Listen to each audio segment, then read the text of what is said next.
Promised Land, and there were really at least three parts of that promise. One, that a nation would come from him and his seed, that the land would be given to them, the Promised Land, and that all people would be blessed through him and his seed. So, that's what we've been talking about. The overall end goal here, as far as us as being on mission with God, is to be a blessing to our world. Whatever time period God's people live in, they were to be a light. They were to share good news. They were to be a blessing. They were to pray, for the people around them, for the nations they lived in. So it's kind of exciting when you think that God didn't just use Israel, but he continues to use Israel, spiritual Israel, that we are a part of, as we have all been grafted in. So tonight, we're going to turn our attention to Exodus 19. If you'd open up your Bibles to Exodus 19. And we're going to look at the missional ethics and redemption. This is kind of the second part, if you will, is our second text of 3 that we're going to look at. And this part tonight is going to look at how Israel was called to be a holy nation, a holy people. We've talked about holiness before. What's a good way to define holiness? A good definition. Set apart. Yeah, that's probably the easiest one to remember and the most concise. When you're set apart, you look different. You're not to be the same. Israel, all those laws that Israel was given was to make them distinct among all these godless nations and their practices of immorality and violence. And God's people were to be so different that people would take notice and ask, why are you like that? Why do you do that? Why don't you eat that food? And why don't you wear clothing, that has fabrics weaved together? Why do you just wear one type of fabric? All of these things were meant to cause people to take notice and to ask questions and to see the social justice that Israel was involved in. That was so different from how people lived back at that time period. It was a very me-only society. What's in it for me? What can I get? And when people showed concern and compassion for others, and especially the foreigner, that caused people to take note. So Exodus 19 in verse 4, we read these words. You yourselves have seen what I have done. Now, who is this talking about? Who is you yourselves? We've got to talk about context. Israel. And what has Israel seen in the previous 18 chapters? Yeah, deliverance out of Egypt, the amazing power of God, God's majesty. So again, that's kind of a loaded phrase. You yourselves, you Israelites, have seen all that I have done. And before anything is said about what Israel has to do, and there's going to be some things here, quite a few things that Israel is called to do. The first thing we read is what God has done. That is really important. God is taking the initiative. The life they now live is only by the grace of God. And isn't that true for us? The only reason that we're able to stand here tonight, forgiven, washed by the blood of the Lamb, is by God's grace. We don't earn it. We can't deserve it. It's a free gift of God. In the life, then, that they're required to live, and the law is going to give them some things that they need to do, it flows from that starting point of what God has done, God's grace. And same with us. The reason we do good works is because we have experienced salvation. Biblical ethics is a response to redemption. Redemption is the word for salvation. You have been redeemed. You have been saved. You've been delivered. It's our response due to God's grace. And if we try to live ethical lives built on any other foundation other than grace, it's ugly. That's where legalism comes to play, where we are going to create rules and regulations that God doesn't give to make people live by. And along with that, if you're a legalistic person, a lot of times you're looking down on others because you're looking at them and comparing them to the law, whatever that law might be. You go, man, look at them, look at those people. It's always those people. And look at me, I'm doing it the right way. And that's pride. Pride is sin. God's people were not to live that way. They were to have compassion on people who didn't know God's law. They were to want to love people and teach them, not look down on them, not make fun of them, not create barriers and walls of division, which is exactly what it created between the Jews and the Gentiles that Jesus came to break down. So, let's talk about God's universal ownership. Exodus 19:5, out of all the nations, the whole earth is mine. Now there's a couple things at play here. Number one, all the nations belong to God. It wasn't just Israel. Every nation belongs to God, but there is some individualism in this passage. I have picked you out of all those nations. The whole earth, out of the whole earth, I have chosen you. So God owns it all, but out of all of that, he has picked a nation to be his kingdom and to be a holy kingdom at that. And stop me anytime, okay? If there's something I say that doesn't make sense or you have a question or a comment, please. That's one of the things I love about Bible class is interaction. So Israel is going to live on a very, you guys see the stage up here? It's a very open stage. There's not a lot up there, okay? God's people are going to live on a very open stage where people are going to see and watch. God's people have two options. They can obey God, and they can make God look really good. Or what's the other option? To turn their back on God, disobey God, create other gods, and live however they want. What did they most often choose? Okay, the second. What's the challenge for us? Same thing.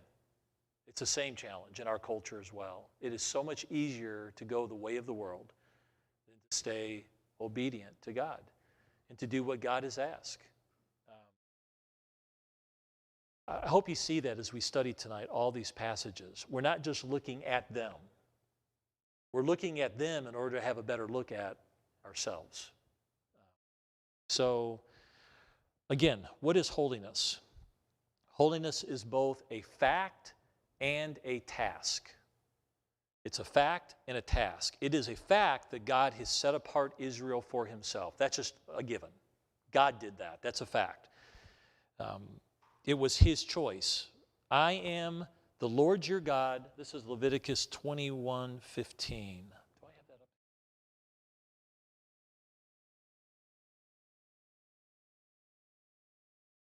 Yeah, let me back up here.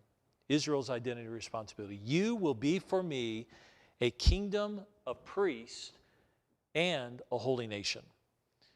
Danny talked about this back a couple of weeks ago, about Israel's role as God's priesthood. God gives Israel the task of being his priesthood in the midst of all the nations.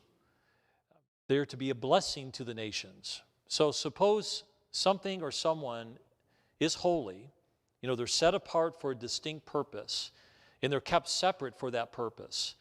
So for Israel, it meant being different by reflecting the different God that Yahweh is. Yahweh is different from all the other gods around them. Israel was to be the same. They are different from all the other nations. Both were to be set apart. Both were distinct. So again, what is holiness? Holiness is a fact and a task. Leviticus 21:15. There it is. I am the Lord your God who sanctifies you. Notice what God does. He's their Lord, that's a fact, and he sanctifies them for himself. It was God's choice. Holiness is a gift of God's grace like redemption. Israel's own priest had said repeatedly that God set them apart to be holy. Leviticus 21:8, verse 15, verse 23, over and over and over. But holiness wasn't just a fact, it was a task. If somebody gives you a task to do, what does that mean, Dorothy? Something you have to do it. You have to, yeah. Whatever it is, you need to fulfill it. That's right. Dorothy's doing a fish fry. That's a fact. There's also a task attached to that fact. She's going to be cooking a lot of fish at Hush Puppies. And she's tasked some other people, Ronnie and others, to be of help to her. The same thing with holiness. They were to live out God's will, God's plan, God's commands, so that others around would take note. The message really, and I love this, the message is be what you are. Be what you are. Or the old Nike commercial, just do it. All right? It's who you are, just do it. Get out there. You've practiced. For Nike, it's about athletics. You've done all the hard work. Now you just put on this pair of sneakers, this pair of tennis shoes, and just do it. You are my people. You are set apart. You know what you need to do. I've given you a task. Now go do it. Leviticus 18:3 and 4.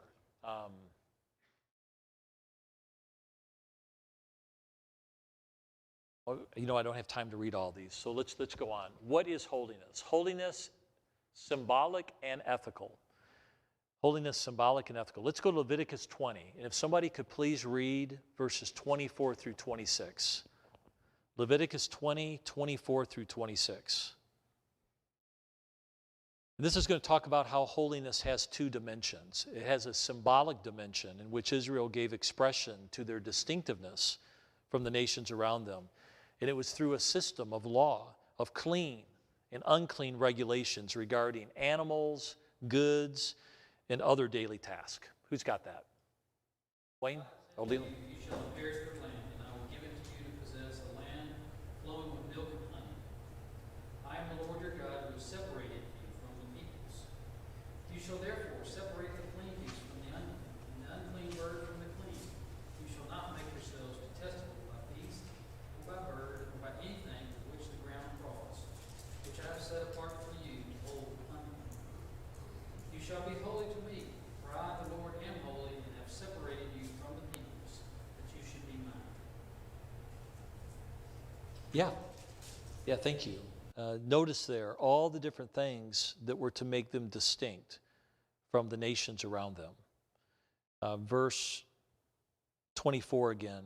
I am the Lord your God who has set you apart from the nations. So practical holiness had this symbolic and ethical connotation, but it also had an ethical dimension. Being holy meant living lives of integrity, justice, compassion for others.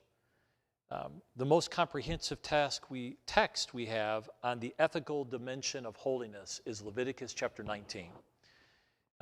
Leviticus 19 it's amazing. It's a great commentary on Exodus 19:6. This talks about holiness in all of life. In that text is be holy because I am holy. And I want you to notice here on the chart some of the things that are found in Leviticus 19. A respect within the family and community. Having respect for family, having respect for community. Exclusive loyalty to Yahweh as God. Proper treatment of sacrifices. Economic generosity when it comes to agriculture. Observing the commandments regarding social relationships. Economic justice in employment rights. Social compassion to the disabled. Judicial integrity in the legal system. Neighborly attitudes and behavior, loving one's neighbor as oneself. preserving the symbolic tokens of religious distinctiveness, sexual integrity, rejection of practices connected with idolatrous or occult religion, no ill treatment of ethnic minorities, but rather racial equality before the law and practical love for the alien as for oneself, so the foreigner. Commercial honesty in all trading transactions. That's a lot, isn't it? All in one chapter. Just all socked in there. Those are all ethical statements of how you live out your faith, the practicality of it. Honestly, it's the hard part. We could sit in here and talk all night about the laws and what the laws look like, and we can memorize them, and we can have a quiz next week, and you all have to put down on paper every one of those. But it's doing it. Living it out, that is the challenge. God's people just have a set of rules printed. You can post the 10 Commandments on any wall you want, but all it is a piece of paper hanging on a wall, unless you put it into your life and you act upon it. Any thoughts? Mark, I couldn't help but think when you were talking initially how, God is talking about their selection, that they had been selected by God. And how that there's a parallel to when Abraham was selected by God. And in the same way, God said, if you'll do what I tell you to do, I will be your God, you will be my people, and all of these promises, therefore. And I wondered if they saw any parallel or thought to themselves. This is a lot like when Abraham was called. It was just something I thought about when I thought about the similarities in both situations. When you think about Abraham lived before the law was given. Yet when you look at that list of things, do not some things come to mind about what Abraham did? In his amazing generosity to his nephew, who said, you pick first. Which way do you want to go? Where do you want to live? Where do you want to take your sheep? Because I don't want to be in conflict with you down the road. Well, he picked the plain. At that time period, Sodom and Gomorrah, the plain was beautiful. It was green grass. It was flourishing. And Abraham lived up more in the mountainous area. God blessed Abraham. It turned out better for him because we know what happened down in the plain. And if you go to Sodom and Gomorrah today, do you know what that place looks like? Desert. There's not one blade of green grass. It just rocks. It's just, but that's Abraham. Abraham was so generous. He gave a tenth of his belongings to the king of Jerusalem. Y'all remember his name? Melchizedek. He prayed for Sodom and Gomorrah. He bartered with God. Remember we talked about that? And because he loved the people there, he didn't want to see them destroyed. Anyway, thank you, Danny. Good point. Yes, Leland. Going back to Leviticus 19, reading some of these kind of code of ethics, one thing that strikes me is that verse 15, what about it? You shall do no injustice in court. You shall not be partial to the poor or defer to the great. This idea, I would call that just equality before the law. That's an important concept in American law. And it's really a recent development, like within the past 200 years, that has become something important in our culture. So it's amazing to look back on God's law back then, and for over 1,000 years, 2,000 years, we lost that idea. But God had it originally. That is a godly principle that everyone should be equal before their rulers, treated equal. It's just and it took a long time, and finally the American Revolution and the French Revolution for us to realize that principle that had been lost. That reminds me of Josiah Remember, Josiah was very young when he took the throne, and the temple was in ruins, and they were basically going in and just cleaning it out. And they found a copy of the book of the law. Can you imagine? The law had been lost for years. For decades, the law had been lost. They didn't have one copy of it, and they discovered some priest had buried it in the corner of the temple, and it was dug up, and they brought it to Josiah, and he had it read to him. He was undone. He started to weep, and he said, "We have got to read this to all the people." It's just shocking, isn't it, how quickly it's a real wake-up call of how fast a nation can go into utter ruin. He was the youngest king, I think, who ever came to the throne. He was a teenager, if I'm not mistaken. Thank you all. Okay, let's go on to our third text. The third pillar of Israel's faith in their covenant relationship with God as a nation is Deuteronomy 4, where he talks now not only about missional ethics, but also covenant, that word covenant.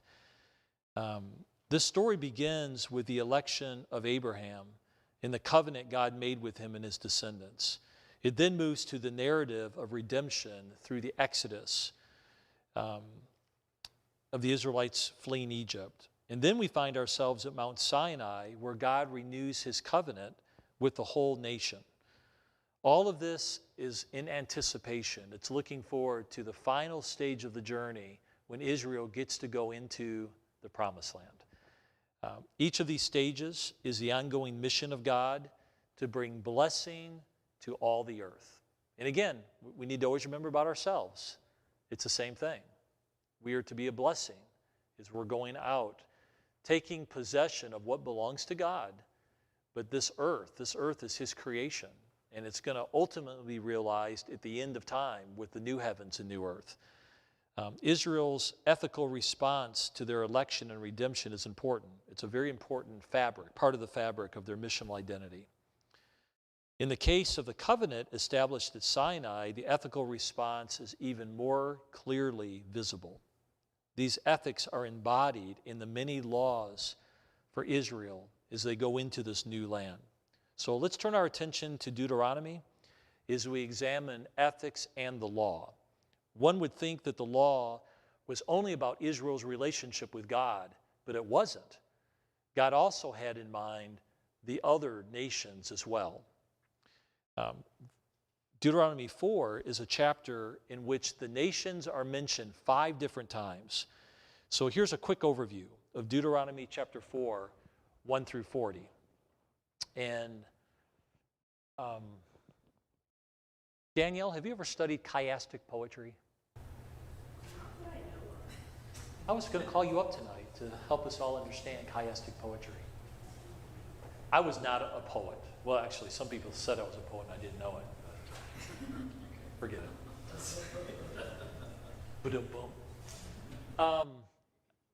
This is called a chiastic poem, which they're found actually quite a few places in the Old Testament. I want you to notice how the outside, see how there's A up top, and then at the very bottom is A. I think that's called prime. It's got the little, Allison, am I saying that right? Does anybody know? I think it's A prime. Good. Live obediently to God's commands so you may live in the land. Notice at the very end of the poem, live obediently to God's commands so you may live long in the land. And the whole structure works that way.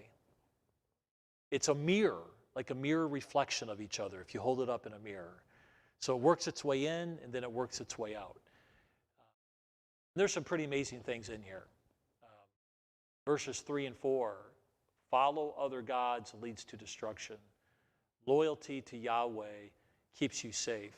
And actually, verses 3 and 4 relate about a story that's told in Numbers about the Baal of Peor, where the Moabites had worked their way living with the Israelites, and the Israelites were involved in sexual immorality with the Moabite women. And there was one man was so, just in your face, where he took a Moabite woman and marched right by the leaders of Israel, the high priest even, and walked into his tent to have fornication with her. And the priest's son took a spear and walked into the tent and drove a spear right through both of them, right in the middle of them having intimacy. That's pretty graphic, isn't it? That was a type of sin, bold sin that was taking place, and they didn't care. They were like, we don't care what God says. We don't care what you priests say. And a plague started going through the camp of the people. And that's what that's referring to, verses 3 and 4, about when you follow these foreign gods, it's going to lead to your destruction, which, of course, it did later on. Is there any people like Israel, the great nation, verses 5 and 8? Fire in the voice from God, and then warning and threat against idolatry. And then you see how it's reinforced again over and over. So, what do we note about the nations? There's 5 references to the nations in this chapter. Number 1, the nations will observe the wisdom and understanding of Israel. Providing Israel preserves the presence of God in the practice of justice. So Israel has a responsibility. If they choose not to preserve the presence of God, if they turn their back on God and follow other gods, and they no longer practice justice, then they're not going to be a light at all to the nations around them. Number 2, the nations have been assigned the heavenly bodies, God's incredible creation, the stars, the planets. They can look up at those. But Israel is not to engage in any worship of such created things, but to worship only Yahweh, who delivered them from bondage for that person, for that purpose. When people who didn't know about God or choose to reject God, they needed to worship something, because we are worshipers, aren't we? We're created to worship something.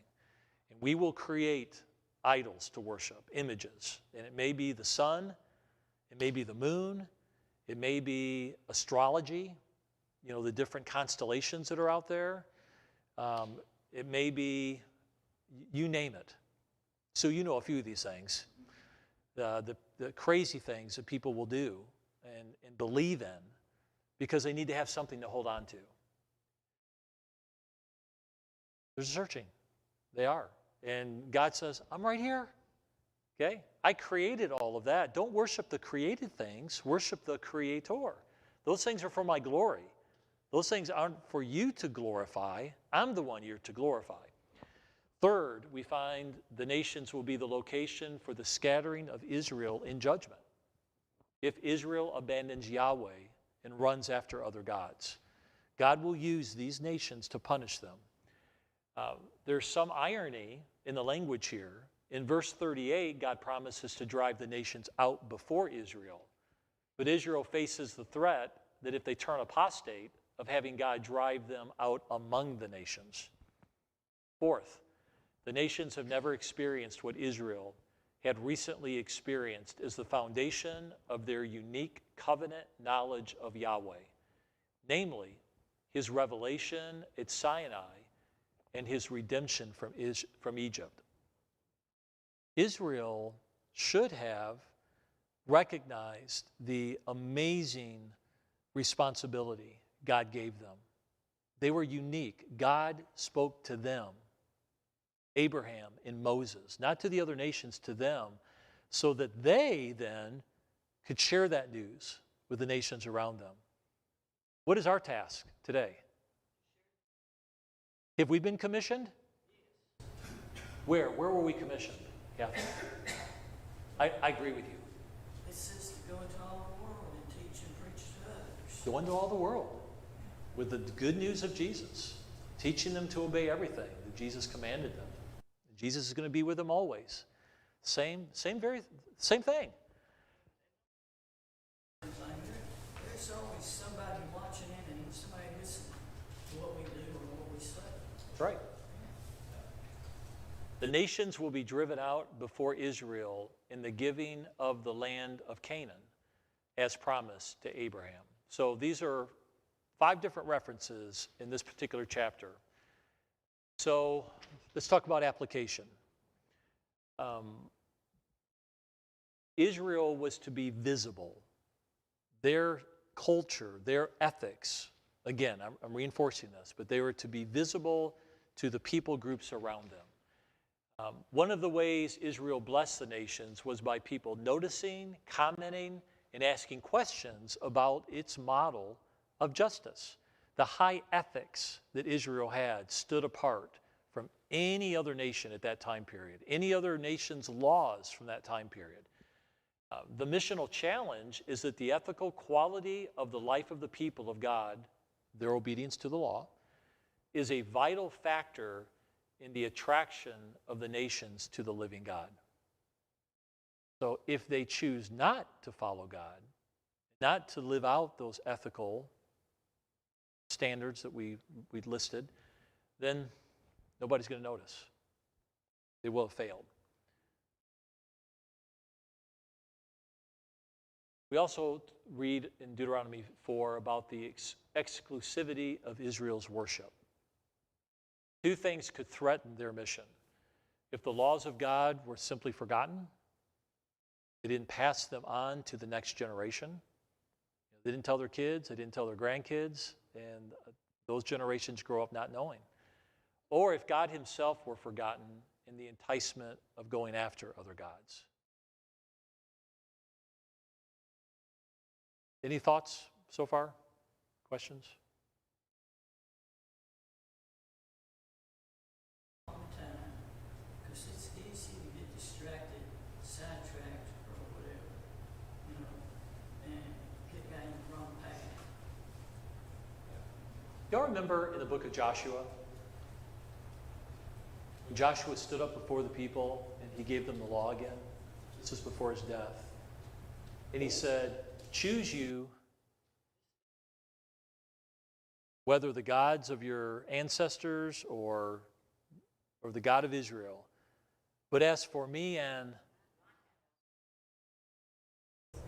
serve the Lord. We'll serve the Lord. Notice what Joshua said. As for me and my house. As for me and my house. We've got to share with our house. And so on and so forth. And it just continues.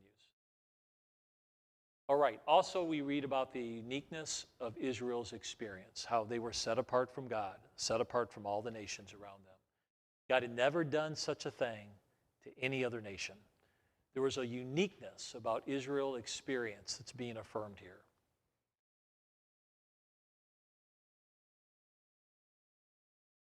Then, the missional responsibility of Israel's obedience.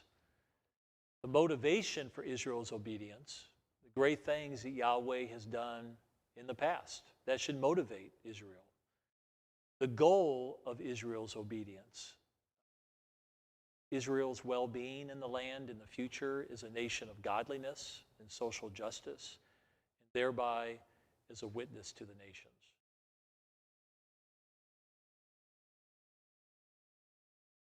Israel is summoned to live in wholehearted obedience to God's covenant law when they take possession of the land. Failure to do so will lead to the same fate as befell those. By the way, this is a commentary, real quick, of that whole chapter, okay? It's kind of a summary. Failure to do so will lead to the same fate that befell those at Baal Peor. Remember the Moabites I mentioned to you? Same thing will happen to you. Covenant loyalty and obedience will constitute a witness to the nations whose interest and questions will revolve around the God they worship and the just laws that they live by. The witness, however, would be utterly nullified by Israel going after other gods. And so they must be strenuously warned against that through reminders of their spectacular past and warnings of a horrific future if they ignore the word. Above all, let them remember that alone among all the nations they have had unique experience of the revelation and redemption of God, on the basis of which they have come to know Yahweh as God in all his own transcendent uniqueness. So, let them then demonstrate their acknowledgement of all these things in faithful obedience. Therein lies their future security as a people, and thereby also hangs their mission as the people chosen by God for the sake of his mission. Isn't that an amazing chapter? I wish we had time to read it. Okay, that's your homework. Okay, to go back and read this chapter in full and note these things. Now, it's interesting that that chapter sounds very similar to 1 Kings chapter 8. In fact, let's go there. 1 Kings chapter 8, and if somebody could read that for us, verses 60 through 61. Right before we do that, verse 43 says this: the missional hope of Solomon's prayer is that God would respond to the prayers of the foreigner in order that all the people of the earth may know your name and fear you. Now, what's in quotes is actually that verse, that all the people of the earth may know your name and fear you. That was the hope of Solomon, Solomon's prayer. It wasn't to keep it to himself. And Solomon, by the way, lived at a very unique time. There was no war going on. The battles were fought. The nation was united. Treaties were made with all the foreign nations around them. It was a time of peace. It was a time of security. It was a picture of what I believe the kingdom is supposed to be.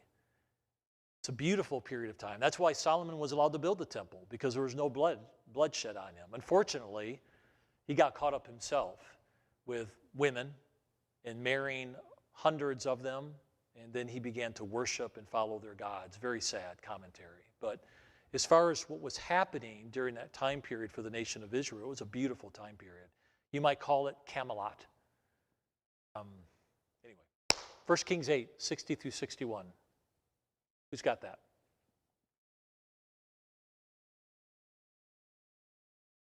Peoples of the earth may know that the Lord is God and that there is no other, and may your hearts be fully committed to the Lord our God, to live by his decrees and obey his commands as at this time. Yeah, and what a great prayer. Hope.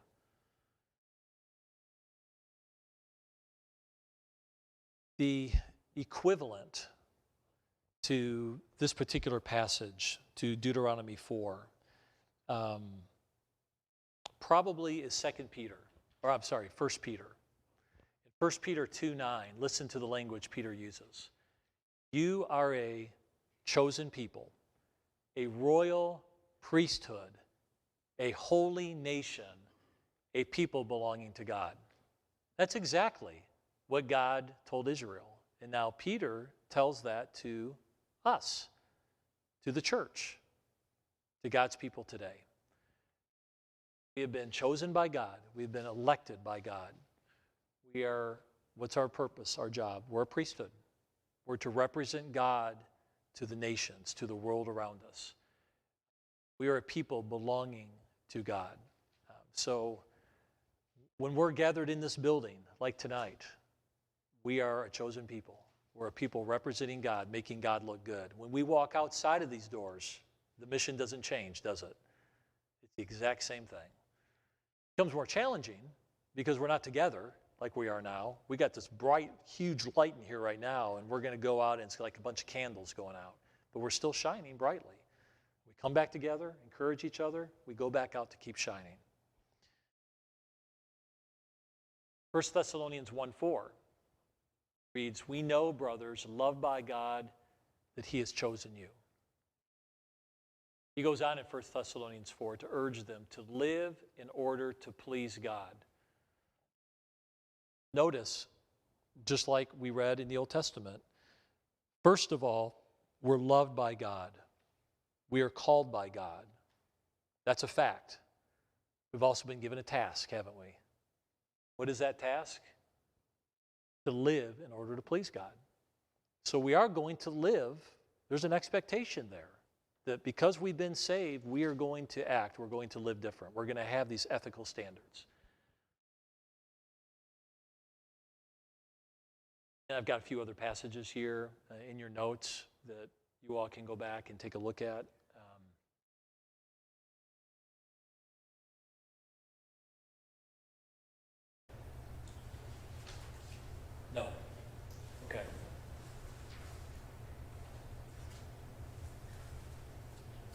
Back to that 1 Peter 1. Peter combines all three of our key words, election, redemption, and covenant, by speaking of Christians as chosen or called out of darkness, an Exodus allusion, and as a people of God.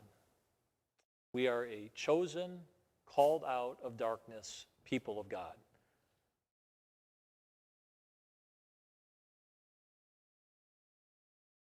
Yeah, I like this. Wright, in his book, says that it would seem certain that Peter's choice of words in 1 Peter 2:12 is taken from Jesus' sermon about being the light of the world. Let your light shine before men, that they may see your good deeds and praise your Father who is in, not heave, it should be heaven.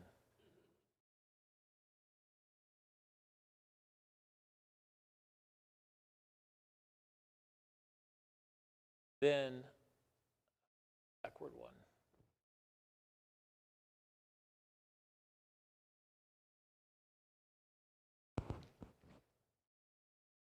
There we go. The ending of Matthew's Gospel, as we know, it's called the Great Commission. That echoes Deuteronomy, and it's covenantal in language and in flavor. John's desire and purpose is that his readers would come to faith in Jesus. I mean, all throughout John, it's all about belief. These things are written that you might believe. Love is seen by obedience to the commands of Christ, just like Israel was to love Yahweh and to prove it by obeying his commands. Missional implications are captured in these words. By this, all men will know that you are my disciples if you, what? Love one another. Yep, love one another. Christians are meant to be a people who are light in the world. That light is their good lives that are on display, making God shine, God look good. A people who are learning in obedience and are teaching the nations. John emphasizes a people who love one another in order to show who they belong to. So again, a light to the world, living out our lives, a people who are learning obedience, and we're teaching it to the nations, and a people who love one another. Folks, that's our mission. What a great mission it is to have. I think that's it. Oh well. Any thoughts?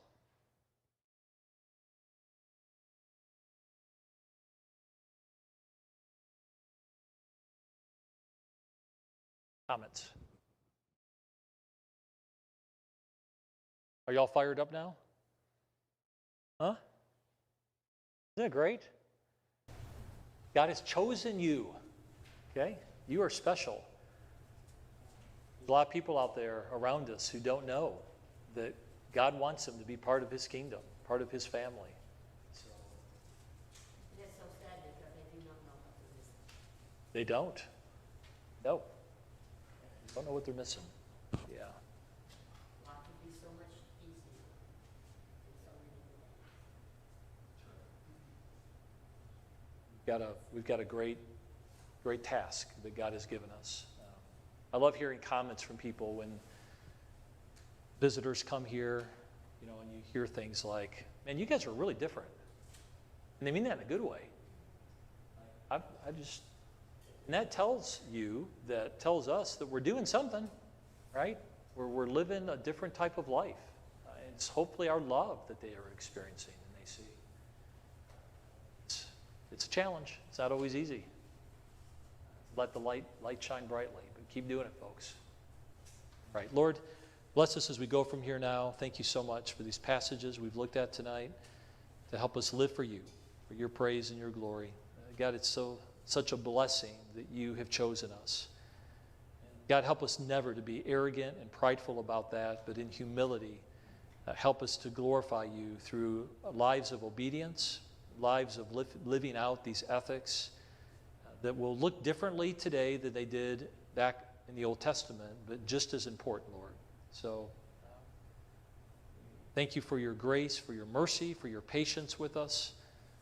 And It's in Jesus we pray. Amen. Right. Thank you all.